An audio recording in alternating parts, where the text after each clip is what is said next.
been part of the theatre practice, but very importantly, you've been part of the theatre commentary for several decades. So you have borne witness to the evolution of an experimental theatre. Yeah. Right?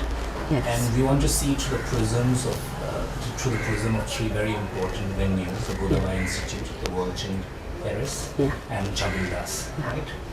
So you said that when you come back to India after your studies abroad, it was through Dubai that you reacquainted yourself with the theatre movement, if you could call it at that point in time. Yeah. Could you just talk about this process of reacquainting yourself? Yeah. Well, reacquaint is perhaps not the word, because when I left here, I was 16, and therefore my experience of theatre wasn't very wide. But I must say that what I saw was experimental. All the plays that I saw, even before I went abroad, were experimental, because in the 40s itself, theatre in Bombay, Marathi theatre, had become experimental. There were people like Madhav Manohar, people like Venkatesh Vakil. They were adapting, translating plays from Europe. I remember seeing a production of Mother, Gorky's Mother. Then I also remember seeing a production of Waiting for Lefty, Clifford Odets. It was Waiting for Lefty by Clifford Odets. Was there a sense at that time that this was an experimental Yes, genre? yes. So they were very self-aware of Absolutely. quite different from the mainstream. Absolutely. They were self-aware.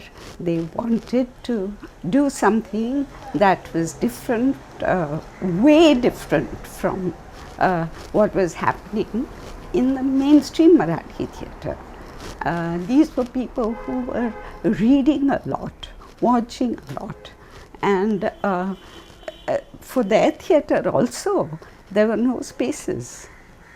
They couldn't go into Sahitya Sangmandir, perhaps was fairly open to experimentation. But I remember seeing both these plays in a nearby school hall, where my father and mother took us. It was a school hall nearby. So in that sense, it was not a formal theatre space. And so those were the beginnings. So the exposure to that kind of culture, burgeoning culture, was there even Yes, before you that's left right. the country. That's right. And when you came back again, Of course, I kept in touch with theatre while I was abroad. I was in two places. First in London, which is of course the center of theatre, and where John Osborne was happening. So that was the new kind of English theatre. Then I was in Bristol, where the Bristol Old Vic was a very, very strong center of theatre. So I saw a lot of new plays there. But of course these were English plays, and not necessarily commercially oriented. Those two were fairly experimental. did you have that kind of same demarcation as we were experiencing in India, or was it more of an overlap? Much more of an overlap, because they were more open to experimentation. it was expected that theatre people should be constantly experimenting. And so all these plays were done on properly equipped stages with proper funding.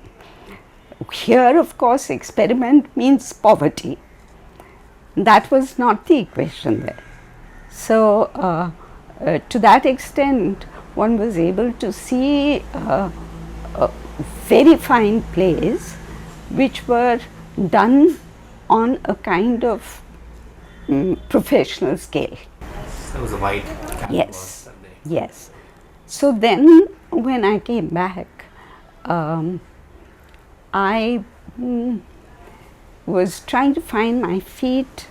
There were lots of things that I had to settle.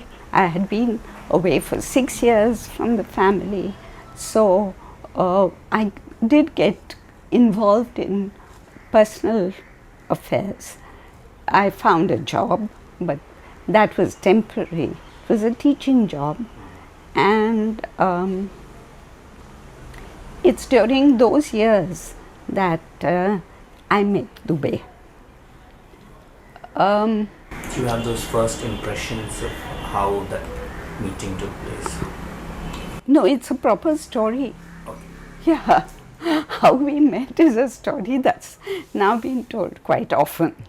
But this was at a nearby cinema house in Dadar TT, where they used to show European films. They used to have festivals of new wave films. And I was waiting outside the cinema for a friend to come to see this film. I forget what the film was. And I happened to drop my tickets. And Dubey was obviously watching, so he sprang forward, picked them up for me, handed them over, and said, "You're Shanta, I'm Dubey." So, yeah, because he was, you see, he was quite close to some people at Elphinstone College, some of the students there. And I had just joined Elphinstone, so he'd probably heard, or maybe he'd been in the canteen with them and seen me, whatever it was. He seemed to know who I was. And It wasn't a theatre connection. It wasn't, no, it wasn't a theatre connection. He didn't, I don't think he had any idea really of what my background was. But he was constantly on the lookout for people to act in his plays. There was no pool of actors that he could draw upon. And so the minute he introduced himself, next question was, "Will you act in my play?" And I remember saying to him that my Hindi is so poor that I would just destroy your play if I were anywhere near it. So excuse me, no. But then, of course, over the years, our dialogue continued, it built up, and I think that, you see, then in between what happened was that I was away again, got married, went away, etc. So I caught up with his plays only when I came back to Bombay for short periods. I left here in 68. And during those 6 years, or much more, say between 64 and 68, I saw most of what Dubey was doing. And I saw some of the things that Vijaya Mehta was doing. That was in Marathi. Dubey's was in English, in Hindi, but English theatre I didn't turn to at all after coming back, because I didn't think very interesting things were happening. They were all copies of Western plays. New theatre. Yeah. Vijay Mehta, Dubey, but you just come back from several years in the West, where experimental theatre is, experienced more lavishly. Yes. Did you think that our theatre compared unfavorably with what was going on outside, or do you think that in terms of ideas we were quite rich? It's just the limitations of putting it across the spaces? No, let me put it another way.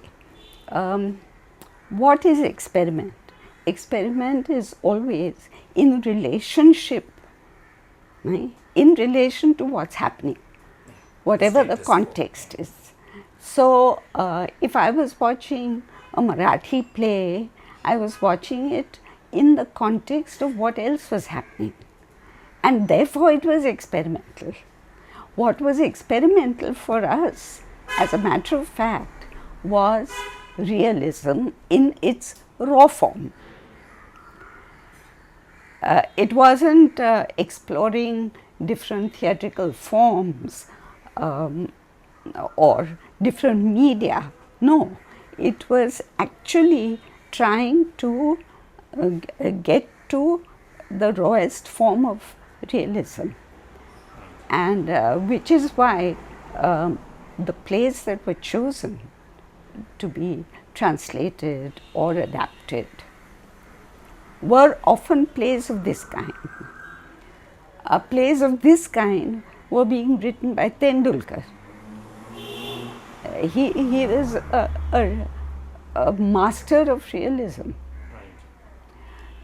A little later, plays by Brecht were done by Vijay Mehta, because by then the feeling was, okay, we've sort of got a hold over the realistic theatre, and other things are happening elsewhere. So let's see if we can experiment with those things, which is where Brecht came in. And how was your interaction with the theatre community at large during the period in the 60s where you were here? And then you come back again in the 70s, by which time the Volchan Terrace is flourishing at Dubey. Yes. But before you went away for the second time, it was again entirely Dubey's crowd.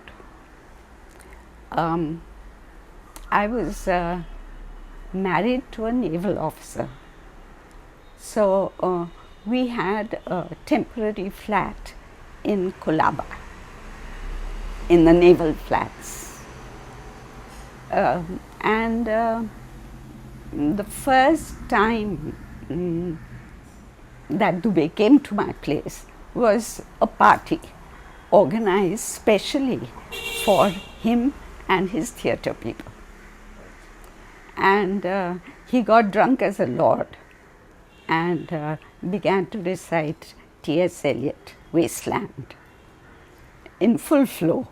And he knew it by? Of course he did. He just stood there and having done that, he started on his favorite Ashwatthama speech from Andhayug. Andhayug I hadn't seen, I had heard about it only, but he stood there and just recited the whole thing. So there were parties on ships also, to which the theatre crowd came.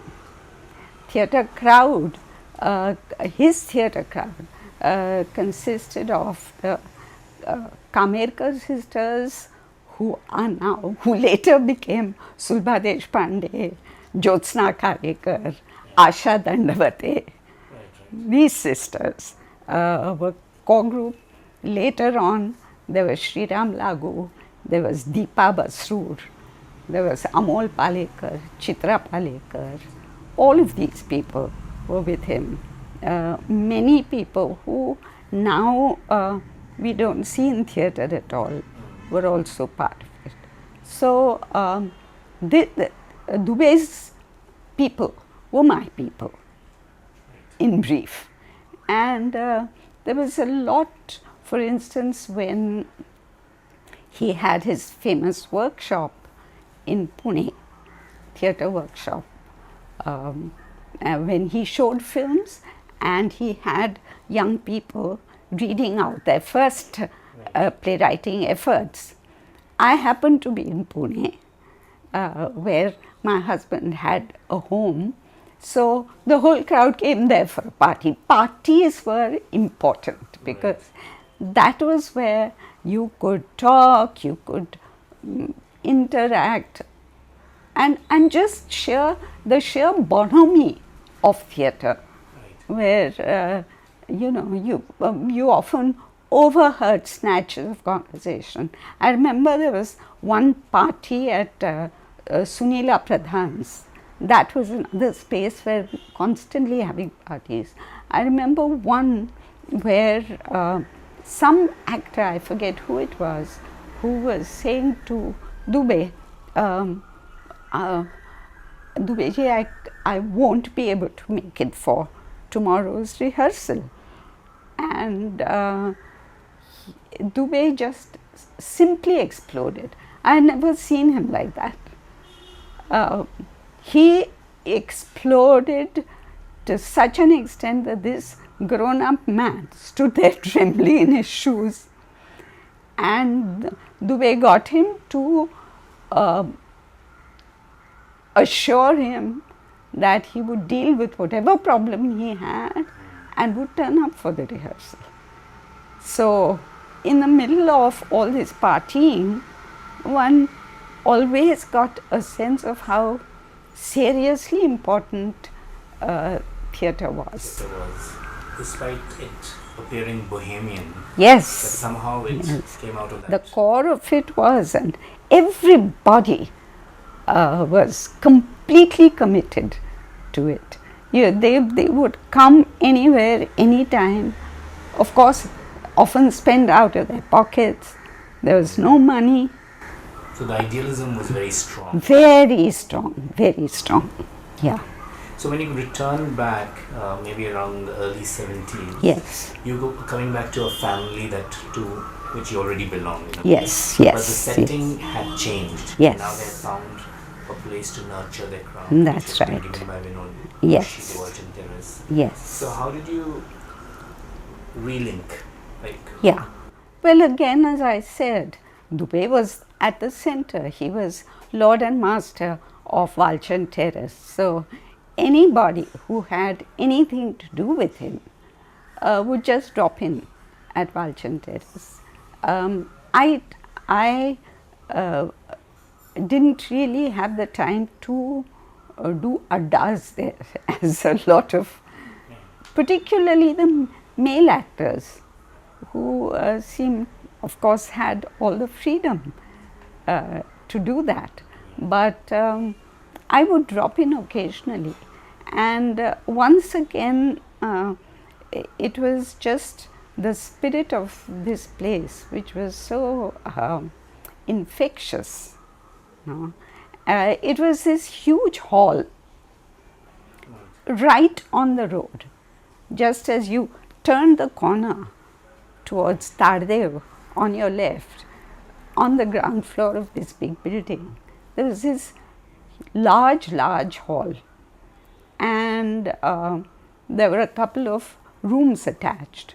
Rehearsals would take place there, and the large hall was to hang around in, mostly. So it didn't actually become a performance space. It wasn't. Just to rehearsal and to be. Yes. Just to be.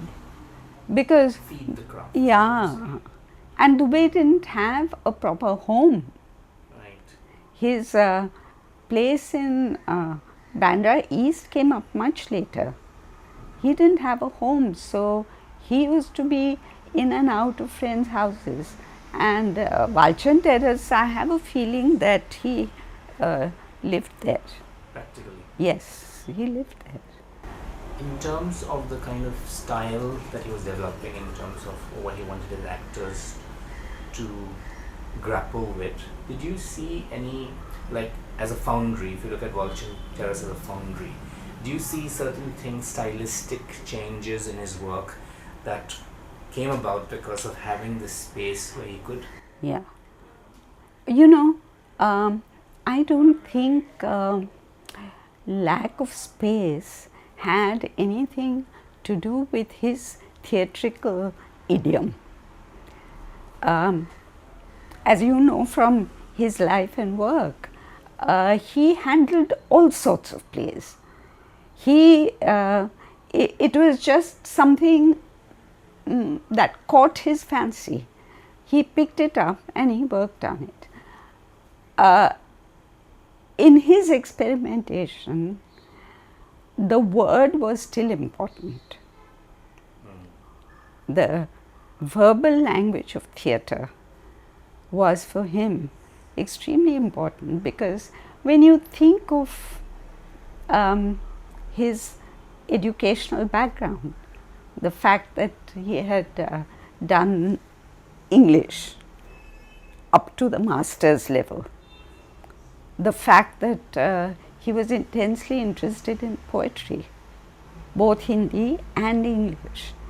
So he was actually in love with words, and that translated into the way his actors spoke, the way he wanted his actors to speak.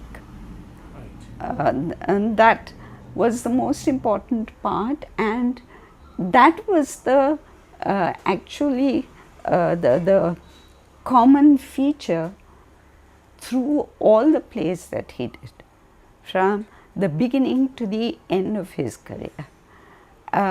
You can't look at his work and think of a kind of progressive experimentation, that he tried out this and then he moved on, and then again he moved on. There was no such thing. Right. So his experimentation was experimental because that kind of theatre, which was strong in all aspects that are actorly aspects. I'm not talking about lighting and costume and sound, that sort of thing. That sort of theatre wasn't really being done. So it was in that sense still experimental. Yes, but again coming back to the space, how did this availability of the Vulcan Terrace feed into either him or to the theatre space at that moment? Yeah. Clearly, you see, if he was, I don't know, but if you check out his dramography, we can call it that, the number of plays that he did during his Vulcan Terrace years, and if you look at the gaps where little theatre was happening, that tells you that the space of course counted, because you were completely free and rehearsals could happen through the day, any time, depending on actors' availability, and just the fact that this space was just for theatre, for nothing else but theatre. Right. That helped you to, in a sense, expand, to feel, yes, I can do anything. Yes. That's where he started his Marathi theatre practice. Till then, it was Hindi, but he moved into Marathi entirely because he felt he could manage. He could manage Hindi, he could manage Marathi, because he had the space, and it was a free space. There was absolutely no limit to the time he could spend there. There were no charges that he had to pay. Nothing. It really was the ideal space to develop theatre. It was a family that owned the space, and there were brothers, and I think one of the brothers felt that this was being wasted. The space in Mumbai, every inch counts of space. Yes. So perhaps that brother felt that he would like to use the space. So in terms of adaptability within the, did he have this great feeling of being uprooted, or does he recoup very quickly and just? Affect him? It affected him. Of course, it affected him. But then, that's Dubey's story. Yeah. Point is that I remember the time that he came here to this house, because by 74 I had moved back here, and I remember the excitement with which he told me that the Sulbha and Arvind Deshpande had found this school hall which was going to be the new space for theatre. And I think he was talking about it for half an hour or so, non-stop. He was that excited that now, we can do things, and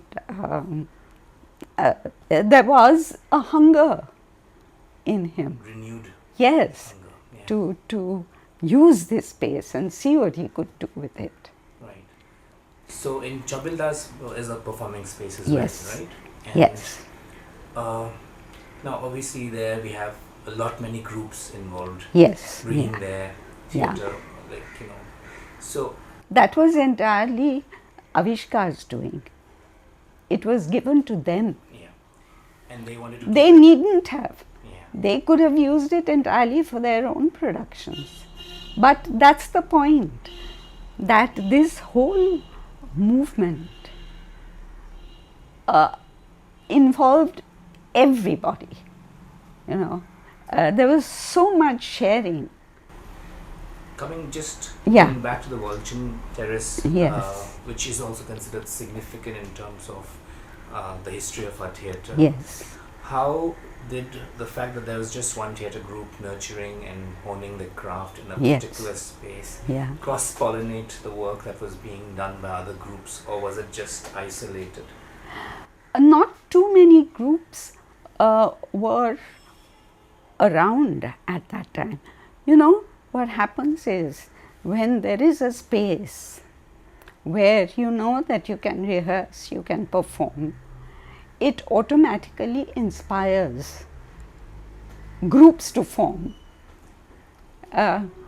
If there's no space, then there's nothing to, None of the groups that were part of the Chabildas movement were engendered by Correct. the Chabildas. Correct, that's right. Whereas Walching Terrace, the way that it nurtured these other groups was because a lot of the actors who formed those groups were part of Dubey's movement. Amol Palekar, for instance, began with Dubey in Walching Terrace, and then he set up his own group. Shriram Lagu, Deepa Basrur were part of Dubey's productions before they set up their own group. So that's how groups form, because point is that one man, however prolific, could only do one, at the most 2 productions a year, Right. which didn't satisfy the actors, Right. who felt they could do their own thing. So Chabildas became that kind of center. Very interesting comment that Sunil Shanbhag had written in his article on Chabildas, which talks about how they had kind of given it a kind of a proscenium Yes. structure, which perhaps reflects an innate conservatism in a theatre driven by scripts and writers rather than by directors. Yeah. Could you just Yes. shed light on Sure. What happened was that, as I said, Dubey's theatre and to a great extent the Rangayan theatre, which ultimately came to depend on Tendulkar and Mahesh L. Muchwar, was a theatre of realism. And there was no ideological compulsion that they felt to break away from the proscenium. There are no problems with the proscenium. Their new theatre was all about new themes, a new kind of verbal language. Was Dubey involved in the decisions on how to structure Chabildas? No. So it was something that Avishkar. It was entirely Avishkar's baby. Arun Kakade was completely in charge. He was the manager of that space, and the others just came, paid whatever fees they had to pay and went.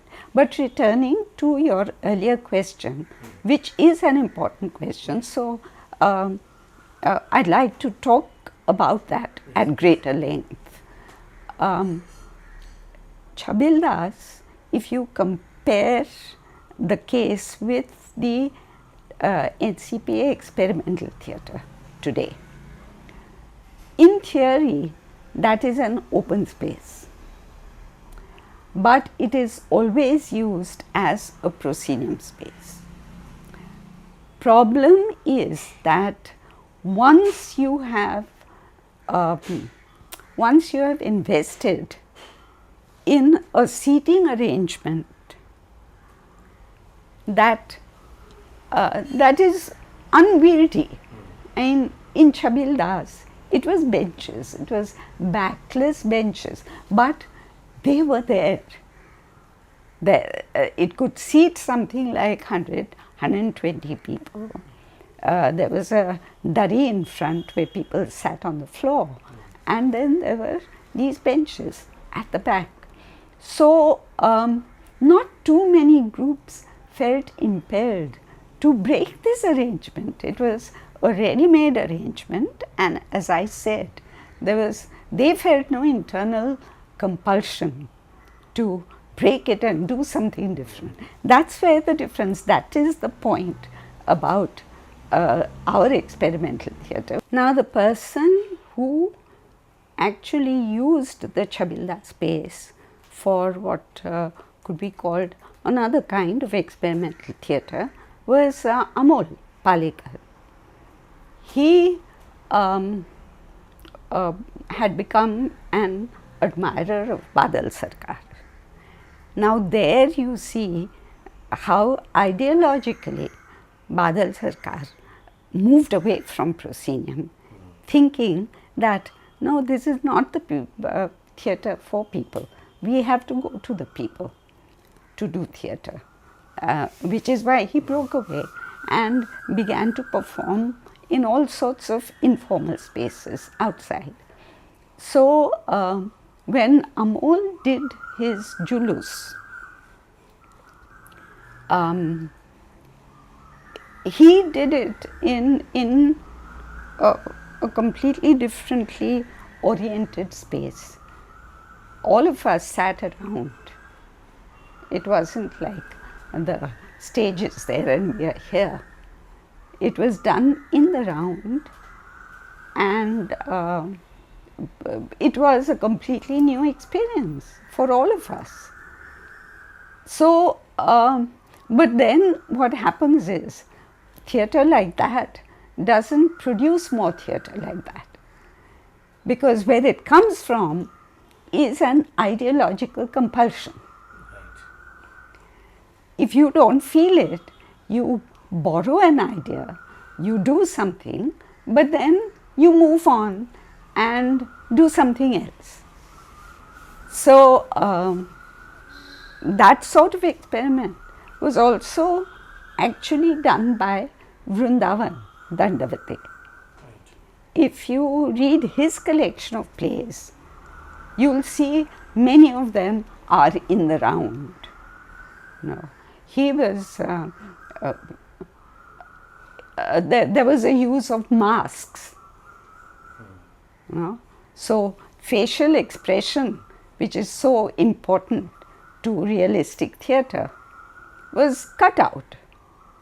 There were a whole lot of experiments of that sort which did happen. Amol himself did a play called Gochi, which again I remember I wasn't in Bombay when they performed it at Chabildas. But they invited me over to that place in Gaon Devi, and they put up a show for me. It was that kind of theatre. So there were some groups who did use the Chabilda space for other forms of theatre which denied the proscenium space, but most of them were proscenium. So you're talking about a kind of a theatre atmosphere which is surcharged with idealism, trying to bring in new ideas, provocative ideas. But was there also something about that milieu that you were unnerved by? Or it wasn't happening the way you wished to go? Or the envelope was not being pushed as much? Were there things that you remember as... I think, frankly, I think we grew quite complacent. I don't know what would have happened had I been part of theatre practice itself. But somewhere the Chabilda space itself became a limitation. You had the space, it was precious, you wouldn't get another space like that, you wouldn't get another audience like that, which you had been able to cultivate over the years. So definitely there was a sense of complacence, which is why people didn't really move on from the kind of theatre they were doing. There were some who did later on, some who did in an extremely thoughtless way, because experimentation can also be completely thoughtless, doing something new for the sake of doing something new. There were plays like that also happening in the Chabilda space, but the major players, which was Avishkar, Theatre Unit, Amol's group, Rekha Sabnis's group, these groups were doing proscenium theatre.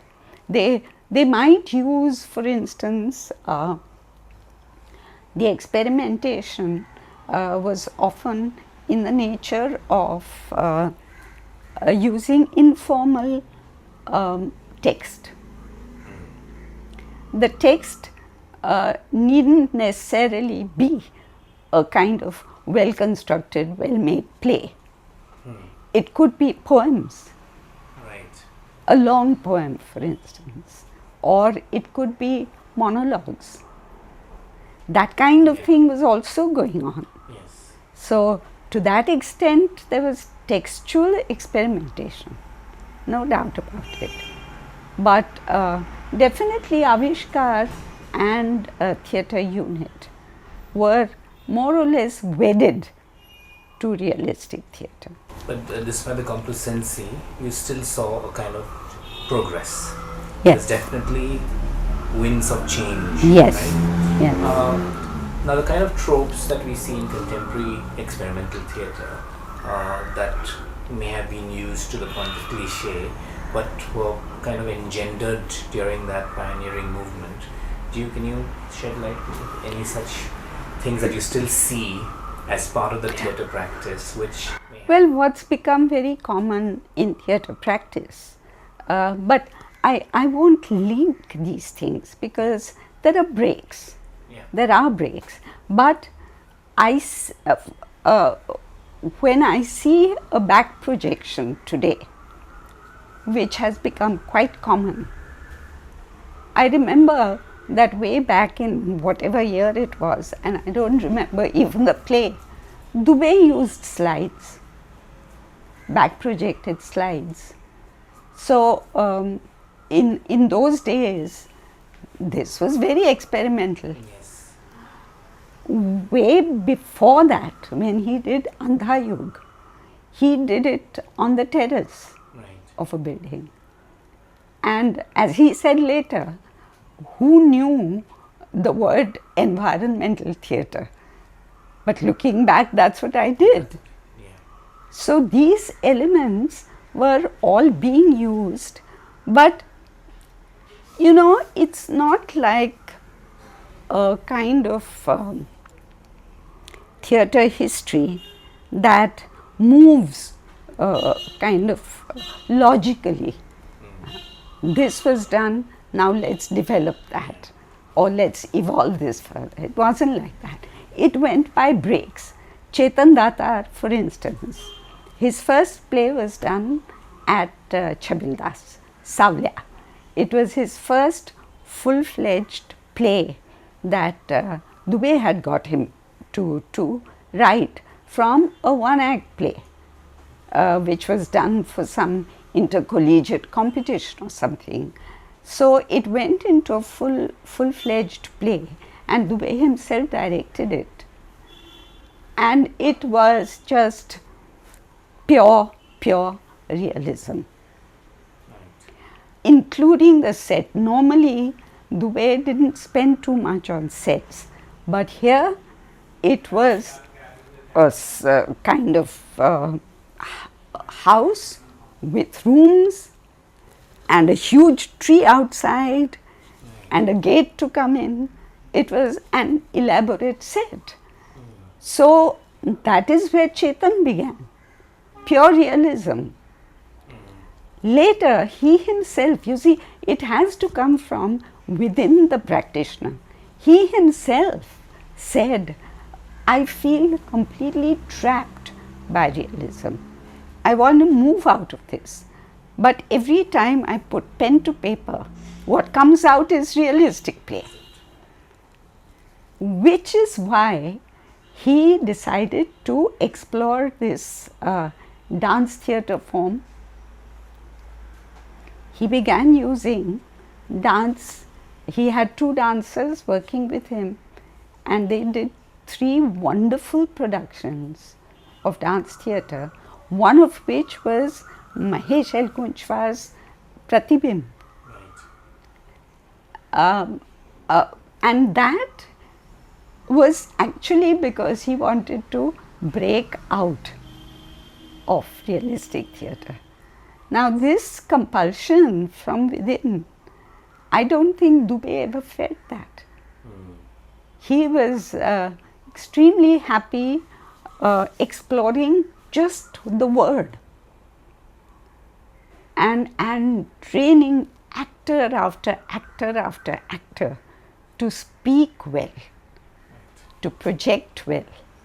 This was the core of his theatre practice. So just to end, Chetan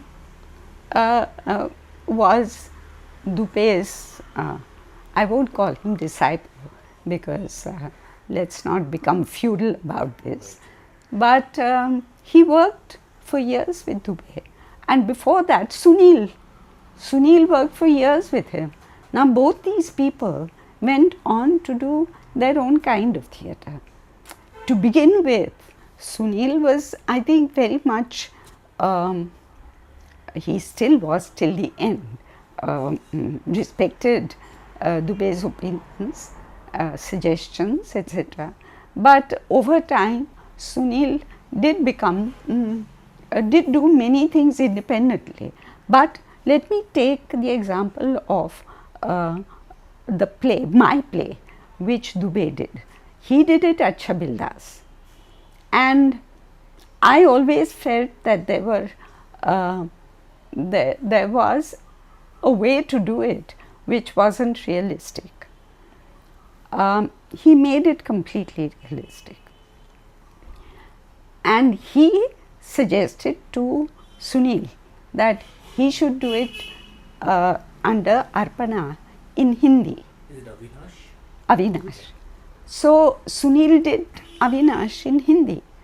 I'm just saying this to show that Chetan, Sunil first, Chetan afterwards, were actually in many ways carrying Dube's legacy forward and developing it in their own individual ways.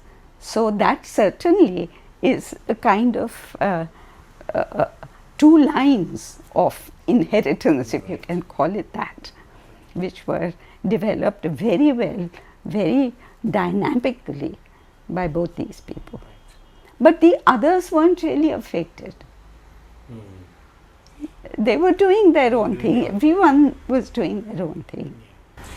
But coming back to what you have witnessed over the years of the Chabildas movement, did you see a kind of, did it reflect an imperfect society? Like, was there kind of a stratification either in terms of talent or sensibility or class? Were there different cliques? No. It was all one Not family. yes. In Chabildas, there was no stratification, none whatsoever. To some extent, I think in Dube's group, there was a distinction or discrimination between the male actors and the female actors. He did take greater care of the female actors. He was, in that sense, very conservative, and he felt that the female actors were much more his responsibility than the male actors. So that was that kind of gender discrimination was the only thing that Dube practiced. Apart from that, anyone and you didn't even think in terms of social divisions in the theatre community.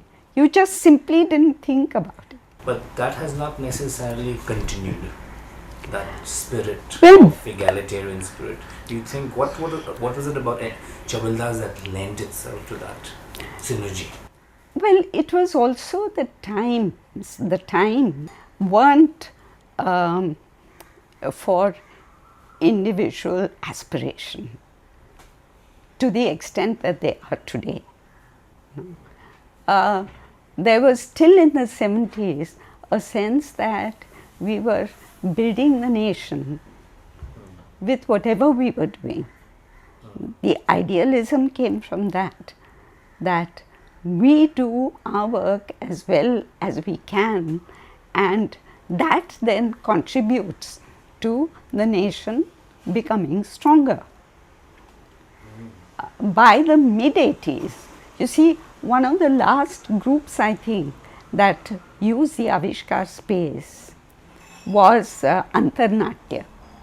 Rajiv Naik, the Naik brothers, and the Kenkres were the mainstays of Avishkar. So these people used Avishkar, I think, well into the early 90s. I have seen their plays there also. Their plays were also proscenium. But textual experimentation continued. Rajiv Naik was the writer. Many of his plays were done by this group. And he is a very cerebral writer. Nice. So the themes that he brought into his plays had in them mythology seen from a contemporary perspective, history seen from a contemporary perspective. So the textual innovation continued even with the Antarnatya plays. But by the middle of the 80s, and I see this as in being in direct relationship with the gradual liberalization of our economy. It is a result of that, where things did begin to break up. Right. People did become much more involved with their individual development and progress. So the strength of the movement began to wane after that. Right. But while the synergy was still there was a lot of cross-fertilization. Yes. But how open were they in terms of critique, either internally Yes. or in terms of the kind of criticism Yes. that existed? Yes. By which time I'm sure Yes. you've already started work Yes. as a Yeah. theatre commentator. Yeah. Right? So, but also, like you keep talking about Dubé, you won't lose your friendship with Dubé No. if you were to talk Never. about his play unfavorably. Never. Never. Right? But Yes. obviously that by corollary other people took criticism much more personally, could you say? No, nobody. I mean, I speak of Dubé because, he's in the conversation as a subject. So there is a lot But more completely, openness. for instance, I remember attending the reading of G.P. Deshpande's Udvast Dharmashala. This reading happened at the house of Kumud Mehta. Kumud Mehta was was the backbone, the institutional backbone of experimental theatre. She was herself a very fine translator, and she was a teacher of English, and then she was with the NCPA. So she used what clout she had to further the interests of experimental theatre. So this reading, and she had a beautiful house on Altamount Road, and this reading happened in the hall of her house, and there were a lot of people there. I think there must have been at least 40-50 people present, and at the end of it we really tore that play to shreds. Tore it to shreds, not in any malicious way, understanding the importance of that play. That was important for us, that this is something new, this therefore has to be questioned. So that the writer, yes, so the writer begins to see his play from other viewpoints, which helps him then, in case he wants to rewrite parts, to rethink parts. All this is to help him to. This has also changed, like people are much more less susceptible to this kind of feedback. Yeah, people don't like it. They don't like it anymore. No, they don't So do you see a gradual change? But let again me also tell you about another play reading where again lots of people were present. This happened at Sri Ram Lagu's place in Worli, and it was a reading of Kiran Nagarkar's play, which later on was called, I think even then was called Bedtime Story, which took the Mahabharat story of Draupadi and her 5 husbands and played around with that idea. So it was like on the edge, we had already begun to get extremely prickly about our gods and our myths and all that sort of thing. So that play never got done for that reason, but it was read and it was thoroughly analyzed, discussed. Kiran was sitting there and there was absolutely no problem, no question of it. If you exposed yourself to a reading, it was assumed that you were open to criticism. Right. And this has happened very lately, just about 2 years ago, when the Dalit writer Datta Bhagat had a reading at Rabindranath Mandir or one such place. Again, lots of people present, but all belonging to that earlier generation. No new, no young people. And we just, I mean, at the end of it, he realized that this play was simply not stage worthy. And he didn't push on with it. So there was a respect for critical opinion, and people didn't take it as a personal slight. All of us had theatre in mind, the interests of theatre in mind. I guess it's changed. I find because I'm now senior enough, people will take criticism from me if I offer it to them. I don't offer it unless I'm asked, but people are quite open even now. I don't think they're so open amongst themselves as we were, where all groups were part of one big group. And everybody's interest was the same. Everyone's commitment was the same. So we've lost some of this Chabilla spirit in... Yes. Yeah, but it was bound to go. It went worldwide. Where is there that kind of experimentation anywhere in the world now? No? So the political, economic changes that happen and have to happen change everything, and so the theatre spirit. But despite that, I would say at Prithvi, that spirit is still alive. It is still alive because of that space. Right. I think space has a lot to do with it. How space is managed has a lot to do with it. Has a lot to do with it. Walchand Terrace had no management. It was in that sense a completely free space. Right. Bhulabhai Desai was also not a managed space. It was actually managed by all the artists who worked there, right, and who were doing their own thing. Then Chabil Das was managed, but it was managed on the most liberal principles you can imagine, where anyone and everyone could come in and do their play. Prithvi has been like that, right, that it's to some extent, I wouldn't say as liberal as Chabil Das, because the pressure now on Prithvi of sustaining groups, all of whom have productions constantly in the pipeline, all of whom are looking for dates, and there's just the one space.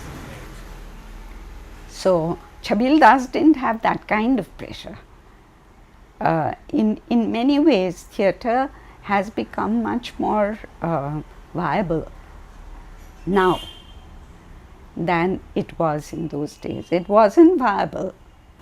Yeah, and therefore it also caters to the market forces. Yes. A little bit more. Yes, much more. Yeah. As if experimental is crossing over to a quasi-mainstream Correct, space. correct, absolutely. And I think Prithvi management understands that there has to be a commercial theatre as well as this other theatre, which is why they have this dual pricing system, which is an excellent system. Right. That your weekend theatre, where the whole world comes in, is to be charged high, and your so-called experimental theatre should happen on the weekdays and be charged less. So coming back to the kind of theatre that you experienced during the 70s and the mid-80s, there's a sense that theatre holds on to the politics very strongly, experimental theatre especially. But there's also a dichotomy, because sometimes it holds on to a political sensibility beyond its sell-by date. yeah, It's ahead of its time in many Yes. ways, but sometimes Yes. it seems that nostalgic Yeah. idealism that it holds on to. Yeah. So, Yeah. can you talk about the politics and the changing, how it Yeah. reflected the Yeah. country? Yeah. I'd say one of the problems of theatre generally has been how politics is to come into it. Theatre has been a middle class thing. It hasn't been the theatre of people for whom politics makes all the difference. Because it's been a middle class theatre, the politics of social relations has been much more at the center rather than ideological politics. So, if you take Tendulkar, his artistic anger was against the Brahmin class. It was against male chauvinism. It was also against the kind of middle class hypocrisy that would not see what was out there. His vultures, for instance, Gidhade, is exposing the predatory qualities of human beings. It's entirely that. And there are these vultures, and then there are some doves. If you take that as a metaphor, that is what the play is about, which naturally shocked the middle class, and because his audience was the middle class, which is what made this a political statement, because you were playing to people who were going to be disturbed by what you were showing. So, in that sense, Tendulkar continued through his life, through his career, to deal with, to tackle things that were issues that were of social importance. He did that in Kanyadan. Kanyadan is a play in which he tackles the naivete of his generation of people, liberals. They were liberals and they thought that this is the answer, this is the final answer to all problems. But this central character, who is a liberal father, is finally defeated, because that kind of naivete, which is part of some people's liberalism, just doesn't hold. It's dreamy, that kind of idealism. So he tackled that there. He tackled a whole range of feminist issues in Sakharam Binder. Then which other play? Baby. He tackled woman's exploitation by a man in power.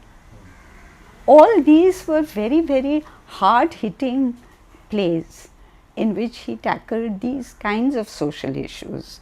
So, the politics of social relationships was very much part of his work.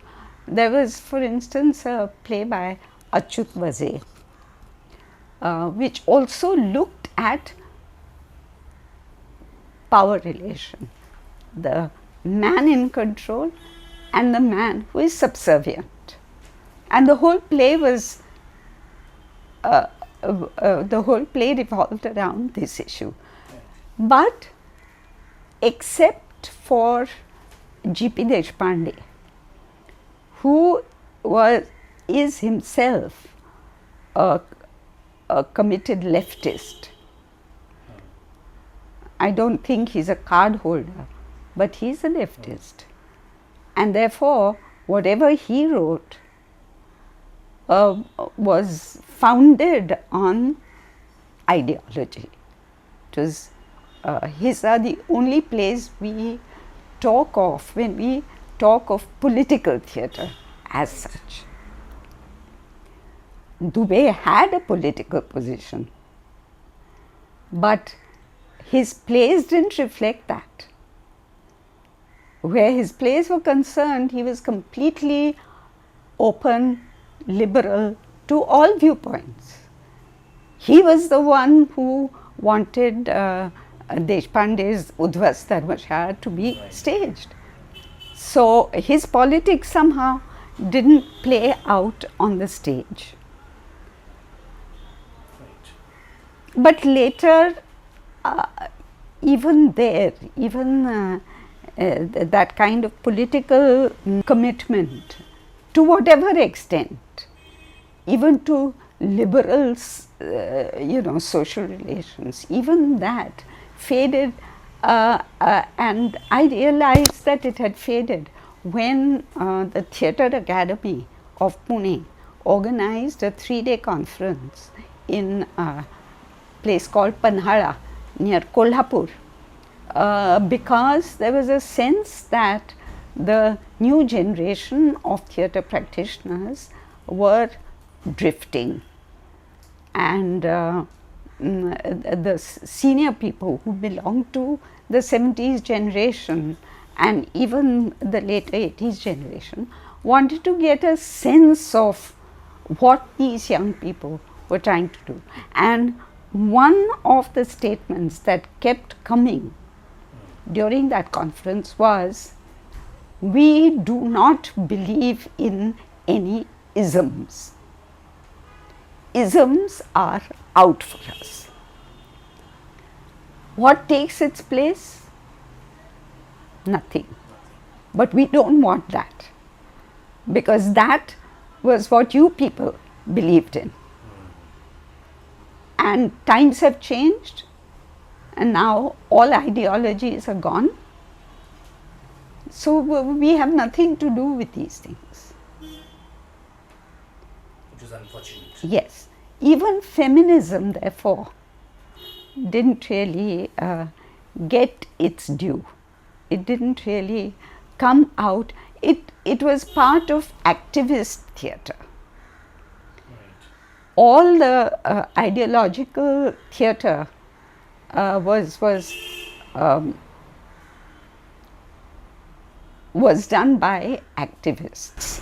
But were these isms subtextually textured into the later plays that didn't want to be known as political plays, but that always. That's always there. That's always there. You don't. You can shout from the rooftops that you are not political, but the minute you write one sentence, your politics reveals itself. Yes. So, but we are talking about conscious politics, really. Like, for instance, during the emergency, Sri Ram Lagu decided to produce Antigone. Now, that was a political statement in the context of the time in which it was being done. So, to that extent, people were politically alert, aware, and wanting to connect through theatre with the politics of the time. It's only later that the young people said, no, we don't want any of this. Doesn't mean anything to us. So it's, I think, very interesting how through this conversation we've just the ideological surcharged air of that period, and the things that the synergy that used to exist. Yes. We see there is a waning of some of these values. Yes. Maybe they're replaced by more contemporary concerns. But there's definitely been a very significant movement that seems to have been left behind. Yes, right? But of course, and it was a movement that belonged to the times. You know, I'm not one bit nostalgic in that sense. I don't ever feel, oh, those were the days and look what's happening. No, the times have changed, everything has changed. Individuals are today having to struggle much harder with different pressures on them, whereas we didn't really have to function under those pressures. First of all, the pressures of earning high salaries, you know, all this has become tied up. Real estate, what do you pay to rent a flat, what do you pay to buy a home, so therefore what do I have to earn? Unless I earn this much, I can't survive. The survival as such was not such a pressing problem, which is why you could do theatre on a shoestring, as everybody did. You just, you just managed because things weren't that expensive, and people were even geographically much closer to each other. Right. Whether it was Bhulabhai Desai Institute, which was Warden Road, or Tardev, Walchand Terrace, Chabildas, right next to the other station, and the people who came. There were no far-flung places like Dahisar and Dombivli and places like that. There was a higher concentration in the center, so it was easier for people to commute, it was easier for them to meet and talk and discuss. There's very little time for that. And were the backgrounds of the practitioners such that they could indulge a profession that wasn't paying? Like, were there people who were hand-to-mouth existence? They were well off. Or no. It was a pretty low middle class theatre. Most people had jobs in banks. Lots of Amol was a bank. Yes. No, I wouldn't say there was anybody who was highly placed. Theatre, yeah. So so you can't sort of turn around and say, oh, but they could afford it. No, they couldn't afford it. It was always a pinch, because people didn't earn the kinds of salaries that they do today. And they were also, they still remain quite insulated from the boisterous cinema industry, unlike here where you have that influence has seeped into theatre. Yes, that's true. In those days you still kept yourself a bit. Very much so, because if you look at the value system that society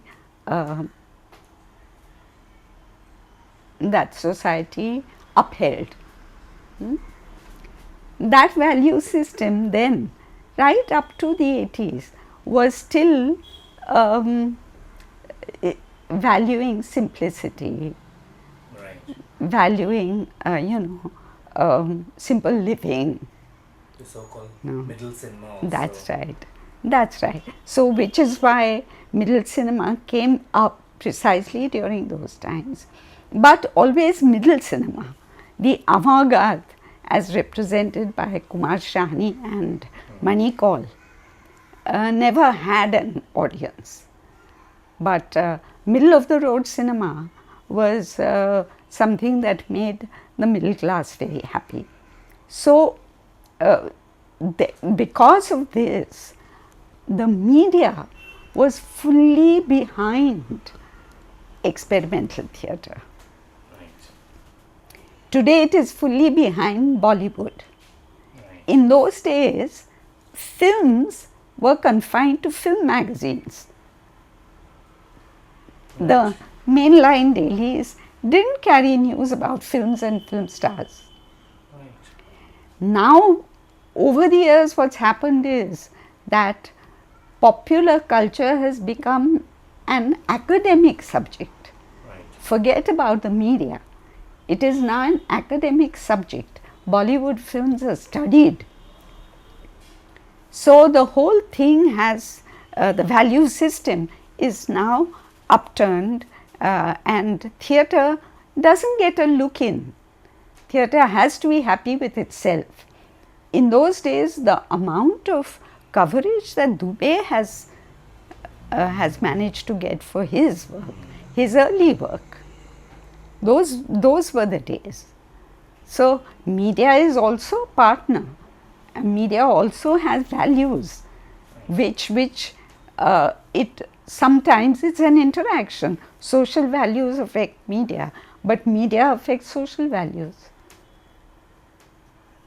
So the theatre doesn't really get that kind of attention, and which is why Bollywood has become so important to theatre people also.